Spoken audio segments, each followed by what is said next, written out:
मकर संक्रांति के पावन पर्व पर इस समय लोग सभी तीर्थ तो भ्रमण कर ही रहे हैं। प्रयागराज भी जा रहे हैं, अन्य सभी जगह जा रहे हैं। लेकिन प्रायः आप सबने सुना होगा कि सारे तीर्थ बार बार, गंगा सागर एक बार। तो गंगा सागर भी जाने का एक अद्भुत अनुपम महत्व है। और गंगा सागर तीर्थ के विषय में अभी जस्ट सब कुछ ने पूछा कि गंगा सागर में एक्चुअली क्या है कि जिससे गंगा सागर तरह फेमस है, और वहां की कोई प्राचीनतम कहानी के विषय में जानना चाहा तो मुझे आई कि इस समय बढ़त पर्व भी है तो आप जाने। मनु शतरूपा की जो कन्याओं का वर्णन है, 3 कन्या आकुति, देवहूति और प्रसूति। तो उनमें जो देवहूति है, देवहूति और कर्दम का जब विवाह हुआ तो उनमें कर्दम मुनि ने ये कहा कि मुझे एक पुत्र जब होगा तो मैं संन्यास धारण कर लूंगा। कई वर्ष उन्होंने तपश्चर्या की। इसके उपरांत फिर देवहूति माँ तपस्या के उपरांत निवेदन किया कि प्रभु एक संतति का आपने कहा था मुझे।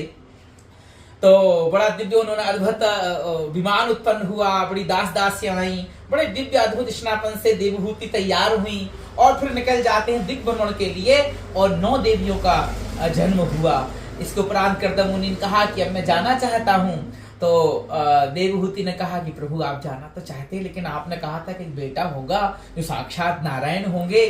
तो अब की बार में जो है साक्षात नारायण कपिल मुनि प्रकट हुए, जो भगवान के अवतार हैं।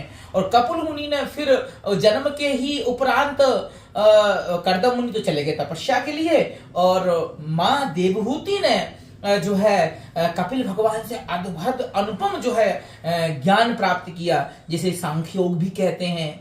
और बड़ा अद्भुत उन्हें ज्ञान दिया, अद्भुत बातें की। तो वास्तविकता में एक बात ये भी हो कि पुत्र हो, बेटा हो तो ऐसा हो, है ना। सुरतीय नरतीय नागतीय सब चाहत अस होय, गोद लिए हुलसी फिरे तुलसी सस तो होय। तो बेटा भी यदि है तो ऐसा अनुपम दिव्य बेटा। और वास्तविकता में इसके उपरांत देवहूति तो जल में परिवर्तित होकर बह गई और श्री कपिल मुनि जाकर के एक समुद्र के टापू पे पर्वत विराजमान हुए और उनके दर्शन के लिए सभी गए।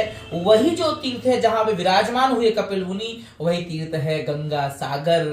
तो इसलिए कहा जाता है सारे तीर्थ बार बार, गंगा सागर एक बार। तो निश्चित जाना चाहिए, बहुत दिव्य स्थान है, तीर्थ है। ऐसे अनुपम स्थान में जाकर के आनंद है। और अभी मकर की सूर्य तो आ ही रहे हैं, हम सब भी लाभ लेंगे। बोले श्री वृंदावन बिहारी लाल की जय।